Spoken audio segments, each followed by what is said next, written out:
Indian box office దగ్గర Bollywood hero Akshay Kumar నటించిన Housefull 5 చిత్రం దుమ్ము రేపుతుంది. మొదటి రోజు మిక్సెడ్ టాక్ను సొంతం చేసుకున్న వసూళ్లలో మాత్రం ఈ మూవీ బాగానే ముందుకెళ్తుంది. ఇక ఈ మూవీ వివరాలు ఒకసారి చూసుకున్నట్టయితే నటీనటులు, సాంకేతిక నిపుణుల రెమ్యునరేషన్తో పాటు ప్రమోషన్ల ఖర్చులు అన్నీ కలుపుకొని ఈ చిత్రాన్ని 225 కోట్ల రూపాయల బడ్జెట్తో నిర్మించారు. ఈ చిత్రానికి థియేట్రికల్, నాన్ థియేట్రికల్ రైట్స్ భారీగానే ప్రీ రిలీజ్ బిజినెస్ జరిగింది. దీంతో 240 కోట్ల రూపాయల బ్రేక్ ఈవెన్ టార్గెట్తో ప్రేక్షకుల ముందుకొచ్చింది ఈ చిత్రం. ఇక డిజిటల్ రైట్స్, శాటిలైట్ రైట్స్ ద్వారా 135 కోట్లకు తిరిగి సంపాదించింది. ఇక థియేట్రికల్ రన్ అనేది 105 కోట్లను రాబట్టాలి.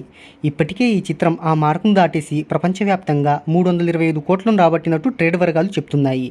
ఈ చిత్రానికి థియేట్రికల్, నాన్ థియేట్రికల్ రైట్స్ భారీగానే ప్రీ రిలీజ్ బిజినెస్ జరిగింది. దీంతో 240 కోట్ల రూపాయల బ్రేక్ ఈవెన్ టార్గెట్తో ప్రేక్షకుల ముందుకొచ్చింది ఈ చిత్రం. ఇక డిజిటల్ రైట్స్, శాటిలైట్ రైట్స్ ద్వారా 135 కోట్లకు తిరిగి సంపాదించింది.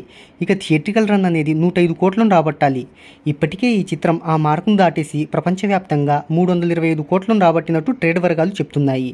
తొలి రోజు నుంచే మిక్సెడ్ టాక్ను సొంతం చేసుకున్న ఈ చిత్రం బాక్సాఫీస్ వసూళ్లలో మాత్రం మంచిగా ముందుకెళ్తుంది. ఇప్పటికే 6 రోజుల్లో ఈ చిత్రం ప్రపంచవ్యాప్తంగా 187.25 కోట్ల గ్రాస్ను వసూలు చేసింది. దీంట్లో ఇండియా నెట్ 120.25 కోట్లు కాగా ఇండియా గ్రాస్ 144.25 కోట్లు. ఇక ఓవర్సీస్లో 6 రోజుల్లో 43 కోట్ల వసూలను రాబట్టింది. 7వ రోజు వర్కింగ్ డే అయినప్పటికీ 6.75 కోట్ల వసూలను రాబట్టింది. ఇక ఈ కలెక్షన్స్తో ఈ చిత్రం ఇండియా నెట్ 127 కోట్లకు చేరుకుంది. ఇక 7 రోజుల్లో వరల్డ్ వైడ్గా 203 కోట్ల గ్రాస్ వసూలను రాబట్టింది. 240 కోట్ల రికవరీని సాధించాల్సిన ఈ చిత్రం థియేట్రికల్ రైట్స్ ద్వారా 135 కోట్లను అందుకోగా ఇక థియేట్రికల్ రైట్స్ ద్వారానే 105 కోట్లను రాబట్టాల్సి ఉంది.